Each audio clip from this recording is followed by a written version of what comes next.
Welcome all of you. House of legal studies में आप सभी का स्वागत है। मैं हूं आनंद मिश्रा। AIB 20 अगर आप एग्जाम दे रहे हैं तो रुक जाइए, आप लोगों के लिए बहुत इंपॉर्टेंट वीडियो याद रखिएगा, क्योंकि मेजोरिटी ऑफ जो कैंडिडेट्स हैं इस एग्जाम को अपीयर करते हैं एज एन एडवोकेट, वो लोग इस एग्जाम में फेल हो जाते हैं। तो कैसे हम लोग 80% मार्क्स हम लोग लेके आए, विद प्रूफ आपको लेके आया हूं मैं आप लोगों के लिए, जो पास्ट ईयर से क्वेश्चन है उसके बेसिस पे, कि कैसे आप लोग बेरेट की मदद से इजिली ढूंढ सकते हैं आंसर्स को। ठीक है, जिसमें आपका टाइम भी कम लगने वाला है। और आप लोग बता रहा हूँ आपको, बेरेट से डायरेक्ट आप लोग बता रहा हूँ 60 क्वेश्चन आप लोगों को डायरेक्ट मिल जाएंगे। ठीक है, थोड़ा सा स्मार्ट वर्क करना है। कैसे हम लोगों को स्मार्ट वर्क करना है, मैं आपको पूरा डिटेल लाइव वीडियो में दिखाऊंगा आप लोगों को, कि कैसे आप लोग स्मार्टली जो ट्रिक्स के मदद से, एक तरह से हम कह सकते हैं चीट कोड की तरह से, 80% मार्क्स भी आप इजिली स्कोर कर पाएंगे। ठीक है, थोड़ा सा स्मार्ट वर्क करना है, हार्ड वर्क नहीं करना है यहाँ पे। बहुत बच्चे क्या होते हैं, हर क्वेश्चन को अटेम्प्ट के चक्कर में ये अपना टाइम वेस्ट कर देते हैं, ये सारे फैक्टर्स होते हैं। लेकिन हम लोग वीडियो में डिस्कस करेंगे कि कौन से ऐसे सेक्शंस बेस्ड आपको क्वेश्चंस आते हैं, जिसको पहले आपको फिल्टर आउट करके पहले उनको अटेम्प्ट करना है। फिर आपको सेक्शन में इनडायरेक्ट सेक्शन बेस्ड क्वेश्चंस होंगे, जहाँ पे आपको सेक्शन या आर्टिकल नंबर नहीं पूछा होगा, लेकिन आपका कॉन्सेप्ट अगर आप पहचान जाएं कि कौन से वो बेसिकली एक्ट है जिससे क्वेश्चन पूछा गया है, तो आप इजिली आइडेंटिफाई कर लेंगे। इवन आपको सेक्शन नंबर नहीं भी पता है, तब भी आप ढूंढ लेंगे कि क्या आंसर होने वाला है इसका। ठीक है, तो वीडियो स्टार्ट करते हैं फटाफट। आप लोग चैनल को सब्सक्राइब जरूर कर लीजिएगा अगर आप अभी तक सब्सक्राइब नहीं किया है, और लाइक करना ना भूलिएगा। चलिए स्टार्ट करते हैं, और कोई भी दिक्कत है, डाउट हो, आप लोग मुझसे कनेक्ट कर सकते हैं। ठीक है, AIB 20 में 80% मार्क्स का क्राइटेरिया बता रहा हूँ आपको। देखो, बहुत मुश्किल लगता है, अभी एग्जाम देने जा रहे हैं आप लोग, लेकिन जब इस वीडियो को देखेंगे तो आपको खुद ही लगेगा कि 50% या 60% क्वेश्चन तो इतने इजी थे, जो हमारे बेरेक में ही इजीली आपको वहां पे मिल जाएंगे। बस आपको क्वेश्चन को ध्यान से पढ़ना है, जल्दबाजी नहीं करनी है। ठीक है, 1 घंटे के अंदर स्टार्टिंग बता रहा हूँ आपको मैं, 50 क्वेश्चन आप इजिली सही कर पाएंगे, और वो भी 100% एक्यूरेसी के साथ। ठीक है, तो चलिए, एग्जाम पैटर्न जो आपको पता होगा, 100 क्वेश्चन आते हैं, 100 ही मार्क्स का क्वेश्चन पेपर होता है, 1 मार्क्स आपको मिलते हैं सही क्वेश्चन करने पे। नेगेटिव मार्किंग नहीं है यहाँ पे, तो कोई टेंशन लेने की जरूरत नहीं है। लेकिन इस वीडियो में मैं डिस्कस करने वाला हूँ कैसे आप 1 घंटा में, बहुत ज्यादा बता रहा हूँ मैं तो, 1 घंटे के अंदर कैसे आप 50 क्वेश्चन जिसमें आपकी एक्यूरेसी 100% होगी। ठीक है, जो कि आप डायरेक्ट से क्रॉस चेक भी कर सकते हैं आराम से। 1 घंटे में 50 क्वेश्चन आप लोगों के इजिली हो जाएंगे। ठीक है, जितना आपको पासिंग 45% मार्क्स चाहिए, पासिंग जनरल कैंडिडेट्स हैं या ओबीसी कैंडिडेट्स हैं तो, और 40% चाहिए अगर आप शेड्यूल कास्ट शेड्यूल ट्राइब से बिलोंग करते हैं। ठीक है, तो क्लियर, 3 घंटे का टाइम है, बता रहा हूँ आपको मैं, 1 घंटे में 50 क्वेश्चन इजिली आपके 100% एक्यूरेसी से सही होने वाले हैं। वो मैं प्रूव करके दिखाऊंगा आप लोगों को। उसके बाद बाकी जो आपका 2 घंटे में आराम से आप 50 क्वेश्चन कीजिए। ठीक है, कोई दिक्कत वाली बात है नहीं। चलिए, क्वेश्चंस को हम कैटेगराइज कर दिया मैंने आप लोगों के लिए इजिली, जिससे आप देख सकते हैं कि जो डायरेक्ट सेक्शन बेस्ड, जिसमें आपको कोई बिल्कुल मेहनत नहीं करनी है, वो आपको ऑलमोस्ट, जो हम देखते हैं लास्ट ईयर के एक्सपीरियंस पे, 32 से 36 क्वेश्चन ऑलमोस्ट आप एवरेज मानेंगे तो 35 क्वेश्चन आपके डायरेक्ट सेक्शन बेस्ड क्वेश्चन होते हैं।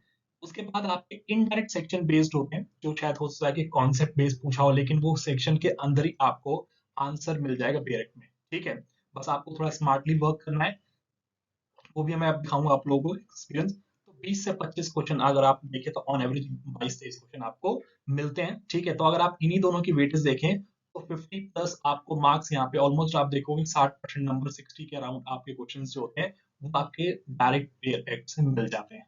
ठीक है, लेकिन पासिंग 45% चाहिए हम लोगों को। तो 60 नंबर जो आपको बेरेक्ट में क्लियरली दिख रहे हैं, जिसको आप क्रॉस चेक कर सकते हैं आराम से, आपके पास बेरेक्ट होंगी एग्जाम सेंटर में, उसके बाद आप गलतियां क्यों करते हैं?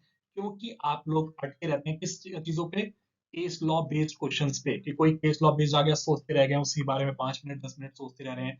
ठीक है, कोई अगर कोई कॉन्सेप्ट बेस्ड क्वेश्चन आ गया, ठीक है, अगर आप मान लीजिए खुद सोचिए, कोई टॉपिक आपने पढ़ा ही नहीं है, जिसके बारे में आप जानते ही नहीं है, उसके बाद भी आप उस कॉन्सेप्ट को सोच रहे हैं, कैसे सोच सकते हो, कैसे इमेजिन कर लोगे? ठीक है, वो होता है कि कॉमन सेंस के बेसिस पे आप कभी कोई आंसर्स को दे देते हैं, या ब्रेक में ढूंढने की कोशिश करते हैं, लेकिन वो मिलेगा नहीं आपको जल्दी, क्योंकि जब तक आपको कोई सेक्शन या आर्टिकल पे कमांड नहीं होगी, तब तक वो क्वेश्चंस के आपको आंसर नहीं मिलेंगे, क्योंकि इलस्ट्रेशन बेस्ड क्वेश्चंस होते हैं। ठीक है, तो उसमें कंफ्यूज रहते हो आप लोग। उसके बाद अदर क्वेश्चंस की बात आई, जो आपको बेरक में नहीं मिलने वाला है, याद रखिएगा। ठीक है, जो आपको डिफरेंट एक्ट्स हैं, ठीक है, या आप पीआईएल से रिलेटेड कोई क्वेश्चन पूछ दिया, या कोई अदर एक्ट से क्वेश्चन पूछा गया है, ठीक है, या प्रोफेशनल एथिक्स के बारे में आपसे पूछा गया है, तो ऐसे क्वेश्चंस आप लोगों को 18 से 20 आपको क्वेश्चंस दिखते हैं। लेकिन हमें जो टारगेट करना है, देखो केस लॉज बेस्ड क्वेश्चंस हैं वो तो आप याद कर सकते हो, अगर आपको लैंडमार्क केसेस याद रह गए जो भी, ठीक है, वो आप वेल एंड गुड है क्योंकि आप उसका आंसर दे पाओगे। लेकिन सबसे ज्यादा हमें स्मार्ट वर्क करना है यहाँ पे, जो डायरेक्ट सेक्शन बेस्ड क्वेश्चंस हैं और इनडायरेक्ट सेक्शन बेस्ड क्वेश्चंस जो हैं, जिसकी वेटेज ऑलमोस्ट आप देखोगे 55-60 नंबर होती है, 55 से 60 नंबर आप देखोगे, यहाँ पे आप क्लियरली आप लोग 100% एक्यूरेसी के साथ आप स्कोर कर सकते हो। ठीक है, कैसे करते हैं चलिए हम लोग देखते हैं, आपको मैं डायरेक्ट में दिखा दूंगा डायरेक्टली। चलिए देखिए, ये लास्ट ईयर पेपर आपको दिख रहा है, इसमें मैंने क्वेश्चंस आप लोगों के लिए फिल्टर कर दिए हैं कि कौन से क्वेश्चन डायरेक्ट सेक्शन बेस्ड आपको यहाँ पे मिल रहे हैं, जिसमें आपको बेरेक की मदद से ढूंढने क्वेश्चंस। ठीक है, आप देख सकते हैं पहला क्वेश्चन देखिए, द कॉन्स्टिट्यूशनल अमेंडमेंट वो क्लॉज 4B की बात, पूरा आर्टिकल देखो 16, आपको आर्टिकल नंबर मेंशन कर दिया क्लियरली कि आपको बेरेक्ट निकालनी है, जैसे कॉन्स्टिट्यूशन की बेरेक्ट है ये, तो कॉन्स्टिट्यूशन की बेरेक्ट में आप आर्टिकल 16 4B देखिए, और वहां पे देखिए आपको फुटनोट में आपको दिया होगा, क्लियरली मेंशन किया है कि 81st अमेंडमेंट जो है उसमें आपका, ठीक है, 81st अमेंडमेंट है आपका, क्लियरली यहाँ पे दिख रहा है। ठीक है, मैं आप सबके आंसर नहीं बताऊंगा लेकिन आपको क्लियर समझा रहा हूँ ढूंढने के लिए। देखो अब नेक्स्ट क्वेश्चन आप दिख रहा होगा आप लोगों को, the report of controller and auditor general tag की बात कर रहा है, इसका मतलब हमें याद रखिएगा कॉन्स्टिट्यूशन की बात कर रहा है। अगर आपको आर्टिकल नहीं भी आता है, ठीक है, तब भी डरना नहीं है उसकी बात पर, जो ये जो मिलते हैं वो सेक्शन बेस्ड आपको क्वेश्चंस मिल रहे हैं। क्या लिख रहा है, is related to accounts of state की बात पूछ रहा है, शैल बी सबमिटेड टू। अब इसमें क्या करना है आप लोगों को, आप अगर याद रखिए, या तो आप डायरेक्टली क्या कर रहे हैं, अगर आपको आर्टिकल नहीं पता है तो आप डायरेक्टली इंडेक्स में देख सकते हैं, इंडेक्स में आप देखिए कैसे डिवाइड किया गया पार्ट्स में, तो आपको कहीं ना कहीं टैग के रिगार्डिंग प्रोविजंस जो दिखेगा वो आपको चैप्टर 5 में मिलेगा। ठीक है, चैप्टर 5 में मिलता है, जो कि 148 से लेके 151 तक का प्रोविजंस है। तो वहां से आप डायरेक्टली अब आप जंप करिए 148 की तरफ, ठीक है, कि जो टैग के प्रोविजंस बताता है। लेकिन यहाँ पे आप क्या पूछा है, ऑडिट रिपोर्ट की बात पूछी गई है, तो आप आराम से टाइम ले सकते हैं, कोई दिक्कत नहीं है। लेकिन क्योंकि 148 में आपको टैग के बारे में बताया गया है, 149 में ड्यूटीज बताई गई हैं, लेकिन लास्ट 151 जब से आर्टिकल देखेंगे तो आपको ऑडिट रिपोर्ट क्लियरली मेंशन किया, लेकिन वहां पे जल्दबाजी नहीं करनी है। ठीक है, जल्दबाजी में क्या करो, क्योंकि जो आपका क्लॉज 1 लिखा है वो आपकी बात करता है, देखेंगे ध्यान से, तो यूनियन की रिपोर्ट्स की बात कर, अकाउंट्स ऑफ यूनियन की बात कर, हमें यूनियन नहीं पूछा गया, हमें स्टेट पूछा गया है। तो देखो स्टेट में क्या है, जब आप सेकंड क्लॉज पढ़ेंगे तो वहां क्लियरली लिखा है जो आपके स्टेट्स के जो अकाउंट्स होंगे उसको सबमिट किया जाता है गवर्नर के पास। ठीक है, तो गवर्नर के पास आ जाएगा यहाँ पे, जैसे आप आर्टिकल ये देखो यहाँ पे क्लियरली मेंशन किया गया है कि कौन सा आर्टिकल है, ये तो आप क्लियरली ढूंढ लेंगे आराम से। ठीक है, चाहे वो पावर ऑफ प्रिविलेजेस की बात करें वो भी आपको मिल जाएगा क्लियरली कॉन्स्टिट्यूशन में। अब जीएसटी अमेंडमेंट आप लोगों से पूछा गया, ये भी आपको डायरेक्ट मिलेगा। तो इस तरह चीजें बार बार हम जो बिल्कुल डायरेक्ट आपको दिख रहे हैं उसको हम ज्यादा डिस्कस नहीं करते आंसर्स। भारतीय न्याय संहिता 2023, ठीक है, क्लियर, भारतीय न्याय संहिता हमारे पास, तो उसमें क्या करना है 182, और देखो स्पेसिफिक क्लॉज 1 दे दिया आपको, तो 182 पे जाइए आप सेक्शन में, तो यहाँ पे आपको इंडेक्स में नहीं जाना पड़ेगा, डायरेक्टली आपको सेक्शन पे जाइए कि 182 में जो क्लॉज 2 में आपको क्या पनिशमेंट, यहाँ पे जो प्रोविजन दिया गया है, जो फाइन की बात की जा रही है, बैंक नोट की बात की जा रही है, मैक्सिमम फाइन यहाँ पे कितना है, तो 182 अगर आप देखोगे ध्यान से तो वहां पे आप क्लियर लिखा है, देखो एक्सटेंड टू 300 रुपीज। ठीक है, तो देखो एक्सटेंड टू 300 रुपीज, आंसर मिल गया आप लोगों को। ठीक है, ऐसी आप बीएनएस की बात करें तो रेप के पनिशमेंट ऑफ रेप पूछा गया कि कौन से सेक्शंस में आपको, तो क्लियरली आपको दिख जाएगा। स्नैचिंग की बात की गई है तो वो आप डायरेक्टली जो बीएनएस का डायरेक्ट लीजिए और वहां पे आपको क्लियरली मिल जाएगा। ठीक है, ये सबको जो डिफाइन की बात करें ना, which section defines the snatching of an offence. ठीक है, तो आपको देखो अगर नहीं भी क्रॉस चेक करना है चीजों को कि मुझे बहुत श्योरिटी नहीं है, तो उस केस में भी आप क्या कर सकते हो, आप जाके चारों ऑप्शंस भी देख सकते हो कि मुझे भारतीय न्याय संहिता है, जो मुझे अगर मुझे कंफ्यूजन हो रही है कि स्नैचिंग की डेफिनेशन किसमें दिया गया, ऑफेंस किसमें बनाया गया है, तो आप क्या कीजिए, आप जाके देख लीजिए 304 देखिए, या 303, 305, 308 जो देखेंगे तो आपको क्लियरली मिल जाएगा। ठीक है, आगे चलते हैं और चीजों को डिस्कस करते हैं। ठीक है, देख सकते हैं सब ये डायरेक्ट सेक्शन बेस्ड आपको मिल रहे हैं, देखिए कोई भी आपको ऐसा नहीं है जो कि डायरेक्ट सेक्शन बेस्ड ना हो। ठीक है, ये सारे देखिए, इसमें कितना टाइम लगना है, 10-15 सेकंड से ऊपर आपको एक क्वेश्चन में टाइम नहीं लगने वाला ढूंढने में। ठीक है, और आप देख रहे हो कितने सारे क्वेश्चंस आप लोगों को दिख रहे हैं, ऑलरेडी आपके पिछली बार 35 क्वेश्चन ऑलमोस्ट आपके डायरेक्ट सेक्शन बेस से थे, सोचो जिसमें आपका टाइम भी नहीं लगा, और प्लस आपको क्या है, एक्यूरेसी आपकी बिल्कुल है, कि आपको पता है कि अगर ये चीज मैं डायरेक्ट में ढूंढ ले रहा हूँ, डायरेक्ट में मुझे दिख रही है चीजें, तो इसका मतलब 100% वो आंसर आपका बिल्कुल सही होने वाला है। ठीक है, ये सबको ठीक है। देखिए इसमें कितना हम लोग डिस्कस ना करके देख सकते हैं, आप कोई भी आप क्वेश्चन देखेंगे आपको क्लियर दिखेगा। जैसे आप सीपीसी है, तो original appeal from original degree वाला कॉन्सेप्ट कहाँ है, तो आप डायरेक्टली आप सेक्शन देखना शुरू करेंगे तो 96 का पहला ही आंसर आपको देखने को मिल जाएगा। ठीक है, क्लियर है। तो इस तरह से आपको चीजें ढूंढनी है, चाहे वो सीपीसी हो, बीएनएस हो, आईपीसी हो, CrPC, evidence act, BSA, contract act, ये सबसे क्वेश्चन आप लोग के डायरेक्ट मिल जाएगा। ठीक है, तो बहुत ज्यादा दिमाग नहीं लगाना इसमें, लेकिन याद रखना, आप जैसे मान लीजिए मैं कह रहा हूँ कि अगर आप बिल्कुल श्योर है कि सीपीसी मुझे पता है कि appeal from original degree section 96 है, लेकिन उसके बाद भी एक बार आप उसको क्रॉस चेक जरूर कर लो। अगर आपको आता है क्वेश्चन, वेल एंड गुड है, लेकिन आप क्या है, यहाँ पे 100% एक्यूरेसी का सवाल है, इसलिए आप क्या करो कि आप डायरेक्टली चेक कर लो सेक्शन, बाकी सब सेक्शन मत चेक करो, लेकिन सेक्शन 96 आपने चेक कर लिया, आपको लगा ठीक है अपील फ्रॉम ओरिजिनल डिग्री का कॉन्सेप्ट यहाँ पे दिया गया है, तो बाकी हमें सेक्शन चेक करने की भी जरूरत नहीं है। ठीक है, लेकिन अगर आपको लगता नहीं बहुत मुझे बच बच के चलना है, ठीक है, तब भी आप 4 सेक्शंस चेक कर लेंगे, आसपास ही मिलेंगे आपको, तो भी ज्यादा नहीं टाइम लगेगा। मतलब मैं कह रहा हूँ कि अगर 15 सेकंड ऐसे लग रहे हैं, तो हो सकता है 30 सेकंड लगेगा आपको एक क्वेश्चन करने में, लेकिन तब भी आप 1 घंटे के अंदर 50 क्वेश्चन इजिली बता रहा हूँ, जो ये डायरेक्ट सेक्शन बेस्ड है उनको पहले अटेम्प्ट करो। ये मत करो कि सीरियल वाइज सारे अटेम्प्ट करना शुरू कर दो, कि कोई कॉन्सेप्ट बेस्ड भी है, सेक्शन बेस्ड भी है, केस लॉस बेस्ड भी है, या कोई हमारे कॉमन क्वेश्चन है कोई, ठीक है, जो हमें डायरेक्ट में नहीं मिलेगा, सबको हम लाइन बाय लाइन कर रहे हैं, ऐसा नहीं है। आप पहले सिक्योर करो कि जो मैं 50-60 क्वेश्चन हैं जो डायरेक्ट में मुझे मिल रहे हैं डायरेक्टली, पहले उनको मैं कर लूं, ताकि मेरी एक्यूरेसी 100% बन जाए। क्योंकि आपको अल्टीमेटली एग्जाम पास करना है, क्योंकि रिजल्ट में ना तो आपके मार्क्स शो होने वाले हैं, जो सर्टिफिकेट मिलेगा, सीओपी मिलेगा, सर्टिफिकेट प्रैक्टिस मिलेगा, उसमें भी मार्क्स नहीं शो होंगे, कि अगर आपने 90 स्कोर किया है, 80 स्कोर किया है, इसको कोई मतलब नहीं है। ठीक है, अगर आप पास हैं, 45% आपके मार्क्स आ रहे हैं एग्जाम में, तो बस आपका स्टेटस रिजल्ट में पास ही शो करेगा। ठीक है, उससे कोई मैटर नहीं करता कि 100 में 100 ही ले आके आ रहा है। ठीक है, फिर देखो समरी सूट के रिगार्डिंग, देखो ये सब क्वेश्चंस कितने आसान है। समरी सूट के रिगार्डिंग आपसे पूछा गया है, ठीक है, 37 आ गया आपका। तो ऐसे ही आप क्लियरली, जैसे आप देखो प्रिंसिपल ऑफ रेसिड्यू डाटा पूछा गया आपसे, तो यहाँ पे क्या करना है आप लोगों को, सेक्शन 9 चेक करो, सेक्शन 12 चेक करो, सेक्शन 10 और सेक्शन 11, आपको क्लियरली वहां पे मिल जाएगा कॉन्सेप्ट, रेसिड्यू डाटा दिया गया है, इंटरप्रीटर सूट पूछा गया है आप लोगों से। ठीक है, तो इस तरह चीजें आप क्लियरली सेक्शन बेस्ड क्वेश्चंस को पहले अटेम्प्ट कीजिए, ताकि एक आपको कॉन्फिडेंस आए कि 1 घंटे में 50 क्वेश्चन कर लिए, और मुझे पता है मैंने श्योरिटी के साथ, क्योंकि मैंने डायरेक्ट से क्रॉस चेक कर लिया है, तो मुझे यहाँ पे गलती नहीं होगी। ठीक है, एक आध अगर आप गलती ऐसे जल्दबाजी में कर देते हैं तो अलग बात है, लेकिन तब भी आपको मान के चलिए 95-90% एक्यूरेसी यहाँ पे मिल जाएगी। ठीक है, और इसी में आप 1 घंटे में, शुरू के 1 घंटे में एग्जाम पास कर चुके होंगे।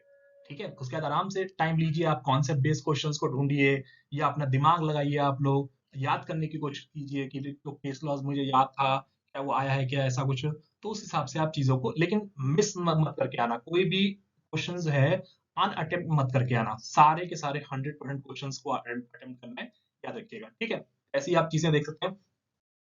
अब देखिए और भी देखो, सभी क्वेश्चन दिख रहे हैं सब आपको, existence of course of business पूछा गया है। अब किसका है, देखो बीएसए का, भारतीय साक्ष्य अधिनियम का है, तो भारतीय साक्ष्य अधिनियम की बेरक लीजिए आप, और देख लीजिए कि existence of course of business, अब इसमें existence of course of business में या तो आप डायरेक्टली जाइए सेक्शन 12 पे, फिर 13 देखिए, ठीक है, और फिर उसके बाद आपको सेक्शन 14 देखना पड़ेगा, 15, या एक और तरीका है, जब आपको डायरेक्ट सेक्शन बेस्ड क्वेश्चन पूछा गया है ना, तो आप सेक्शन ऐसे मत देखिए, आप डायरेक्टली इंडेक्स देख लीजिए, बस इंडेक्स में आपको देखो चारों सेक्शंस दिखेंगे साथ साथ।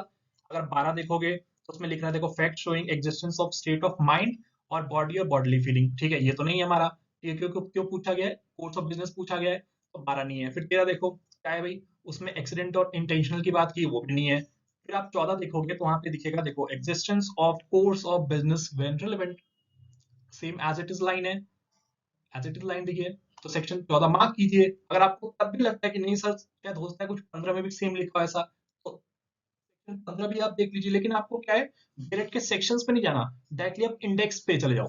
इंडेक्स पे आपको एक साथ मतलब मेहनत नहीं करनी पड़ेगी, अगर आप फिर ढूंढोगे बैठ के पेज पलटोगे, उससे बेटर है आप डायरेक्टली इंडेक्स पे देखिए। अब देखिए इंडेक्स पे लिखा हुआ है कि जो सेक्शन 15 है वो एडमिशन को डिफाइन करता है, ये नहीं है। ठीक है, तो आपका आंसर, और आपको एक कॉन्फिडेंस मिल जाता है कि ये क्वेश्चन मेरा बिल्कुल सही रहेगा। ठीक है, 1 नंबर मेरा यहाँ पे आराम से मिल जाएगा। कि कौन से सेक्शंस आपकी बात करता है required communication between minister and president of India to produce before it, ये सब चीजें। तो आपको क्या करना है, सेक्शन पे जाइए और आप देख लीजिए कि क्या सेक्शन में वो प्रोविजन दिख रहा है आप लोगों को। क्या अगर वो दिख रहा है तो ऑब्वियस बात है, बिल्कुल सही है आपका आंसर, कोई दिक्कत वाली बात। कैसे स्कोर कर पाएंगे, ठीक है, आगे देखते हैं। अब जैसे सेक्शन 46 दिया गया है, ठीक है, आप एक कैरेक्टर वाला कॉन्सेप्ट पूछा गया है, ये सारी चीजें आपको डायरेक्टली डायरेक्ट मिल जाएंगी। ठीक है, ऐसा कोई ज्यादा दिमाग लगाने की जरूरत नहीं है। फिर देखो section regard to discuss sapinda relationship, अब आपको एक्ट भी दे दिया साथ में कि हिंदू मैरिज एक्ट में देखना है आप लोग, हिंदू सेक्शन में नहीं जाना, गार्जियनशिप में एक्ट में नहीं जाना, आपको क्या है डायरेक्ट हिंदू मैरिज एक्ट में आप देखिए कौन से सेक्शन में आपको क्लियर। और थोड़ा ध्यान दीजिएगा, जब ऐसे सब सेक्शन देखे दिखते हैं तो आपको बहुत आराम से देख के, ठीक है, 2 बार इसको क्रॉस चेक कीजिए, क्योंकि ये सारे मार्क्स आपके बोनस के हैं, इसको मिस नहीं करना है। ठीक है, कि भाई जल्दबाजी में मैंने बस जल्दी से लगा दिया, ऐसा नहीं। आप प्रॉपर देखिए कि क्या वो सेक्शन 3 वाला ये वाला पार्ट है या एक्सप्लेनेशन में मेंशन किया गया है, तो वो सारी चीजें आपको यहाँ पे देखने को मिलेंगी। ठीक है, फिर रेमेडी ऑफ देखो, रेस्ट्रिक्शन ऑफ कॉन्जुगल राइट्स की बात कर रहा है। ठीक है, हिंदू मैरिज, देखो हिंदू मैरिज लिख दिया, ठीक है, तो कौन सेक्शन में लिखा है, ठीक है, तो कौन सेक्शन आप ढूंढिए वहां पे बैठ के। अगर आप जब ये देखो इसमें देखोगे ध्यान से देखो, अब इसमें यहाँ पे कोई एक्ट का नाम नहीं लिखा, एज पर सेक्शन ये लिखा हुआ है 284। तो अब इसमें क्या है, आपको पता है ना कि कंपनी के रिगार्डिंग पूछा गया, इसका मतलब हमें पता है कि कंपनीज एक्ट देखना है 2013 का, तो कंपनीज एक्ट जाइए और सेक्शन 2 आपको क्लियर देखिए कि 84 में क्या क्या चीजें यहाँ पे दी गई हैं। ठीक है, क्या क्या इंक्लूड करता है, तो ध्यान से देखिए क्या वो डिवेंचर है, प्रेफर्ड शेयर है, स्टॉक्स हैं या बॉन्ड्स हैं या नहीं है। ठीक है, इसको रखो अच्छे की। जैसे आप नेक्स्ट क्वेश्चन देखिए, कंपनीज एक्ट में क्लियरली सेक्शन 43 पूछा गया है। ठीक है, कि क्या चीज किस टाइप के, क्या हम शेयर की बात कर रहे हैं या कैपिटल की बात कर रहे हैं, तो उसमें आप डायरेक्टली आपको आंसर मिल जाएगा। ऐसे ही हम आते हैं, ठीक है, और भी देखिए क्वेश्चन सारे, ये देखिए। अब यहाँ पे देखो कुछ क्वेश्चंस होते हैं जिसमें आपको एक्ट का नाम नहीं दिया होता, लेकिन आपको थोड़ा सा कॉमन सेंस लगाना पड़ेगा कि जो मैंने एक्ट में चीजें पढ़ी, वर्ड्स पढ़े हैं, क्या ये कहाँ आएंगे। देखो, an agreement enforceable by law is state to be void, तो वॉइड की बात पूछ रहा है, लेकिन आपसे क्या है यहाँ पे, आपको कोई एक्ट का नाम नहीं दिया है, लेकिन आपको इतना समझ आना चाहिए बेसिक कि भाई क्या है, इंडियन कॉन्ट्रैक्ट एक्ट में ही बात करता है, चाहे वो कॉन्ट्रैक्ट हो, एग्रीमेंट की बात कर रहे हैं, तो वो सब क्या है। फिर आप देखो इसमें सेक्शन भी दे दिया, तो सेक्शन आपको देखना है कि क्या है, आप देखो सेक्शन 2 निकाल लीजिए आराम से, और उसमें देखिए क्या वॉइड की बात कर रहा है, तो वॉइड में आपको जी में मिलेगा आंसर। लेकिन डी अगर आप देखोगे तो वहां पे क्या कहता है, कंसिडरेशन की बात करता है। तो ऐसी आराम से आप चीजें देखेंगे क्वेश्चंस को, तो ये सब बोनस वाले पॉइंट्स हैं जो कि इजिली आप स्कोर कर पाएंगे। अब स्पेसिफिक रिलीफ का सेक्शन 31 आप आराम से स्पेसिफिक रिलीफ एक्ट देखिए और ढूंढ लीजिए। ठीक है, क्लियर सबको, तो ये सारी चीजें आप देखिए, ये सेक्शन, इसका सेक्शन नहीं, मतलब कौन सा एक्ट है उसका नाम नहीं दिया गया है। तो पता है ना, प्रपोजल और ये सब जो एक्सेप्टेंस कम्युनिकेशन, ये सब किसके आपको प्रोविजंस मिलते हैं, ये सारे प्रोविजंस आप लोगों को इंडियन कॉन्ट्रैक्ट एक्ट की बात करता है। तो रिवोकेशन, अब ये देखो प्रपोजल में भी रिवोक की बात कर रहा है, तो रिवोकेशन वाला कॉन्सेप्ट देखो, रिवोकेशन कौन सेक्शन में, सेक्शन 5 में मिलता है, बिल्कुल सेक्शन 5 में मिल रहा है। ठीक है, क्योंकि आप देखो सेक्शन 4 देखोगे तो कम्युनिकेशन एक्सेप्टेंस की बात कर रहा है। ठीक है, ये सारी चीजें आपको यहाँ पे देखने को मिल जाती हैं, ये सबको। तो देखो ऑलमोस्ट आपके पिछली बार 35 क्वेश्चंस थे जो सेक्शन बेस्ड थे, मतलब कितने सेक्शन, 35 क्वेश्चंस आपके, जो कि आधे घंटे के अंदर कंप्लीट हो जाएंगे। ये आपके श्योरिटी वाले मार्क्स हैं। ठीक है, जो आपको बेरेक में ज्यादा मेहनत भी नहीं करनी, एक एक लाइन के क्वेश्चन है। जैसे सेक्शन 31 देखना है तो सेक्शन 31 डायरेक्टली आप बेरेक में देखिए कि किसके बारे में बात करता है। ठीक है, ठीक है, तो ये 35 क्वेश्चन आपके ऐसे ही हो जाएंगे। उसके बाद बात करते हैं हम नेक्स्ट जंग की बात करते हैं, जो नेक्स्ट टाइप का क्वेश्चन आता है वो आता है इनडायरेक्ट सेक्शन बेस्ड। लेकिन इसमें भी बहुत ज्यादा ऐसा नहीं है कि आप डिफिकल्ट है या आप इसको ढूंढ नहीं पाएंगे। चलते डिस्कस करते हैं, देखिए आप देखो ये क्या पूछा है, who can initiate impeachment proceedings against president of India.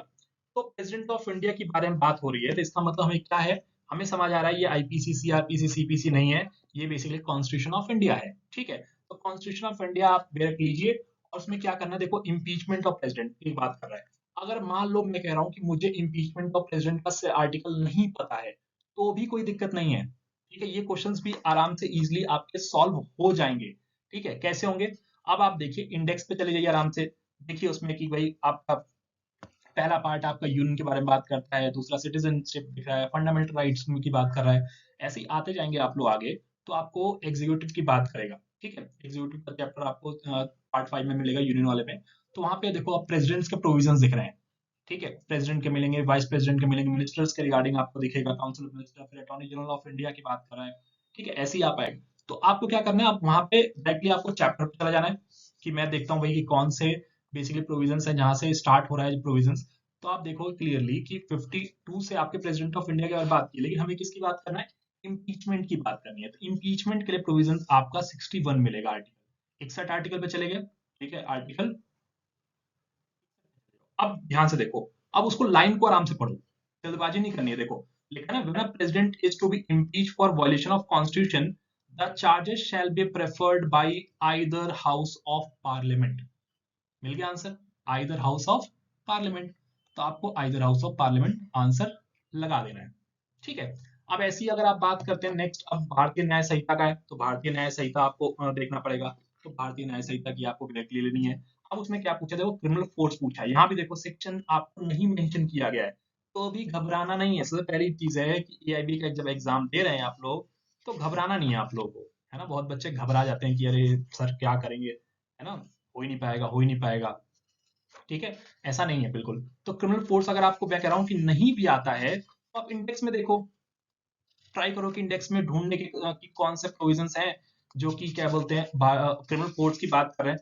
ढूंढो कि भाई ऐसे पेज पलटते जाओ कि इंडेक्स में कहीं मिल रहा है क्या आप लोगों को, ढूंढो ऐसे। मैं भी आपके साथ ऐसे ही कर रहा हूँ।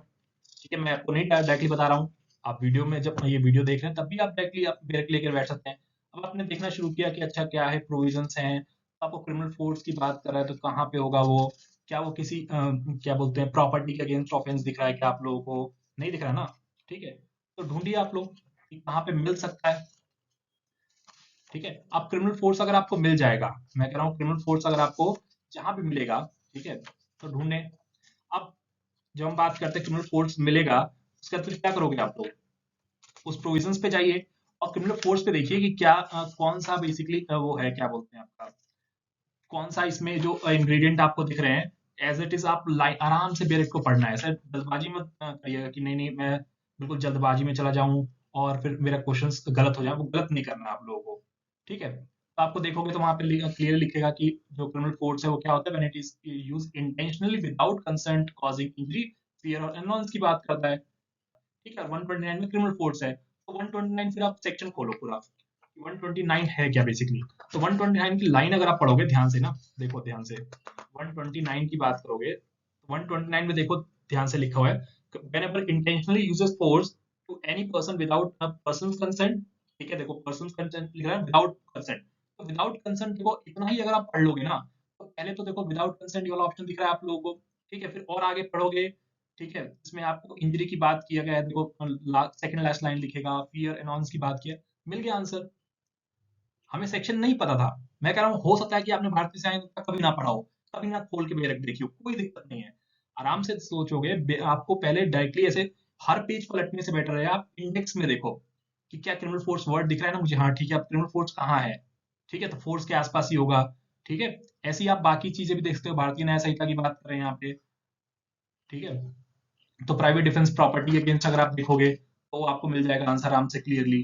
ठीक है, तो ऐसे आपको प्रोविजंस को देखना है, जल्दबाजी मत रहिएगा कि नहीं मैं बस भाग के जल्दबाजी कर लूं और मेरा क्वेश्चन सही हो जाएगा, ऐसा बिल्कुल नहीं होगा। ठीक है, आगे देखो ध्यान से।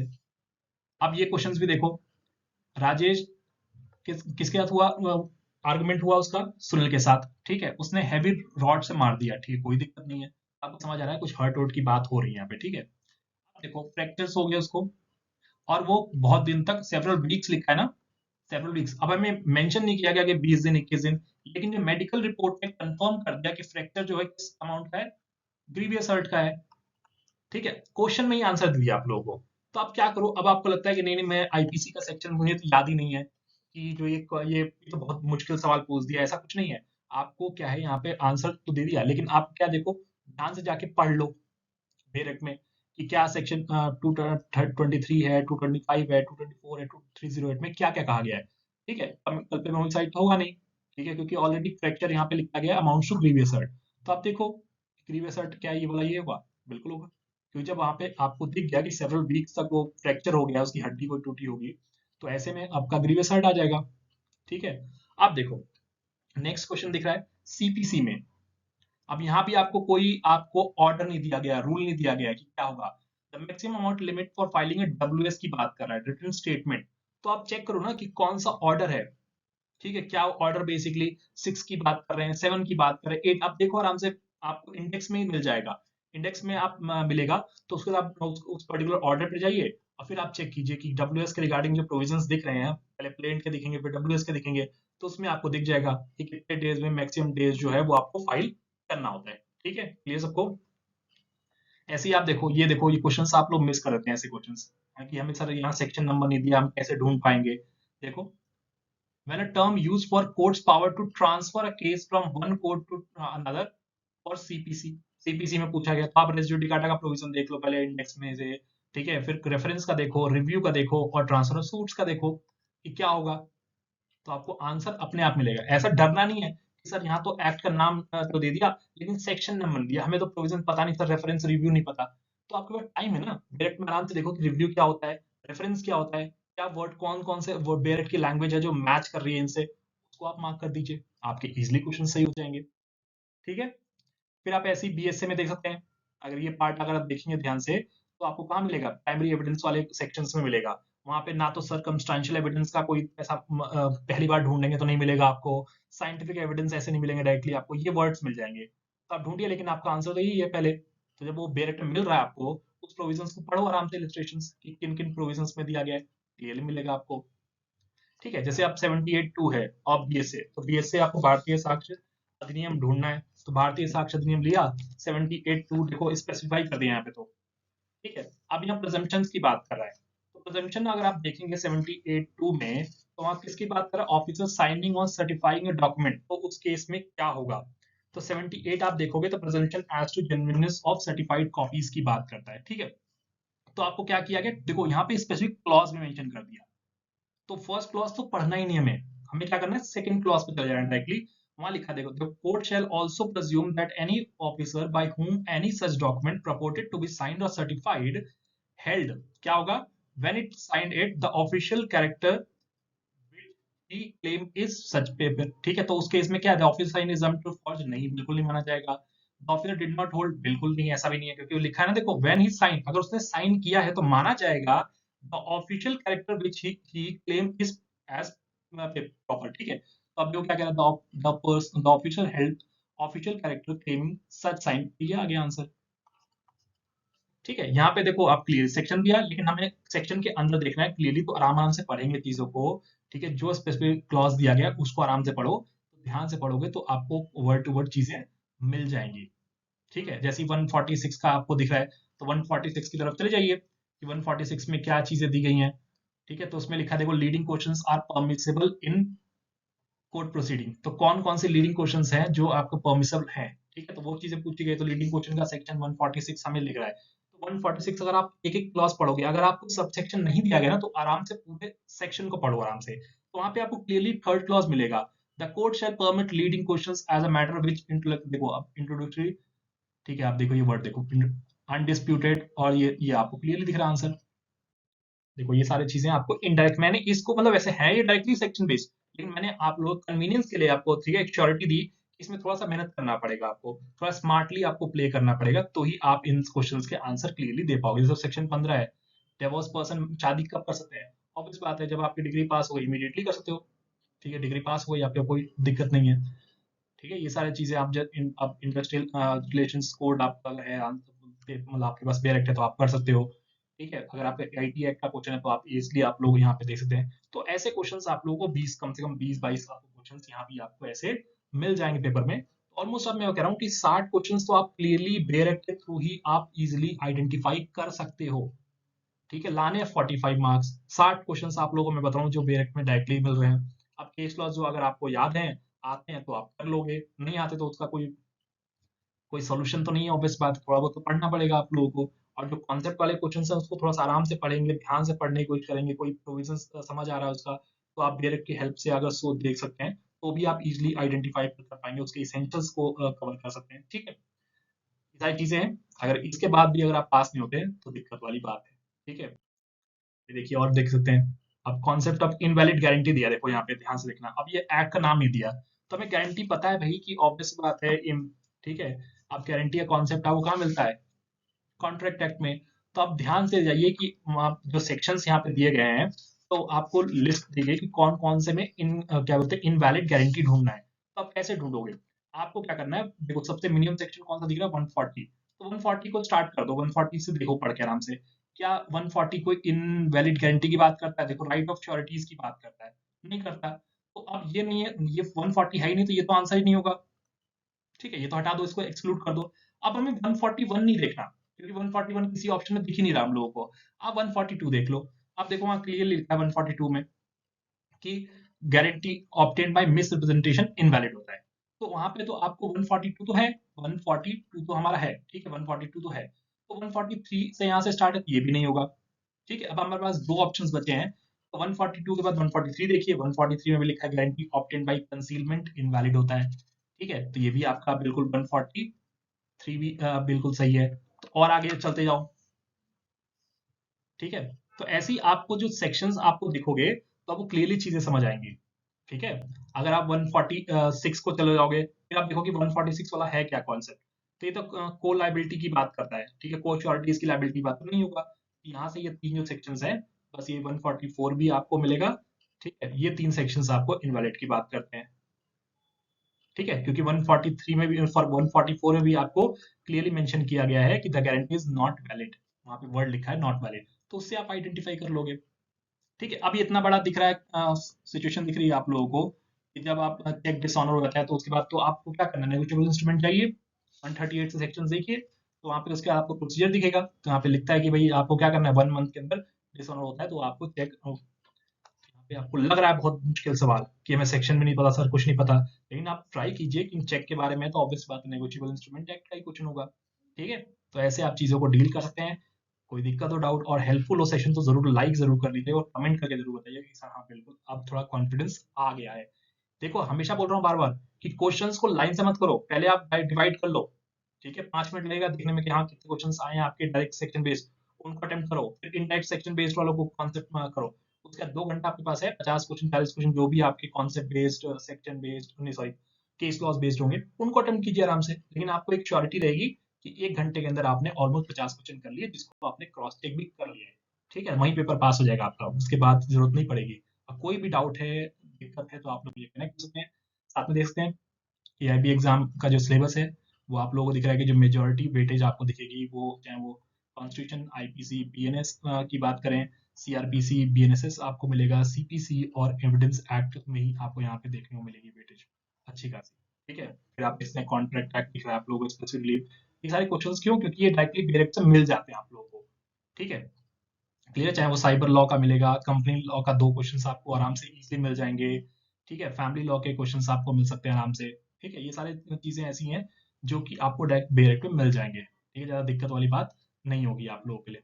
ठीक है, क्लियर है, तो अच्छे से कीजिए एग्जाम को, कोई दिक्कत हो डाउट हो मुझे कनेक्ट कर लीजिएगा। चाहे वो आप यूट्यूब पे जरूर सब्सक्राइब कर लीजिए कि ताकि आगे वीडियोस के लिए आपको नोटिफिकेशन मिल जाए इजिली, है ना। आप कनेक्ट कर सकते हैं, इंस्टाग्राम पे आप कनेक्ट कर सकते हैं, व्हाट्सएप के थ्रू या कॉल के थ्रू आप कनेक्ट कर सकते हैं, या टेलीग्राम चैनल पे भी आप लोग ज्वाइन कर सकते हैं। Thank you so much.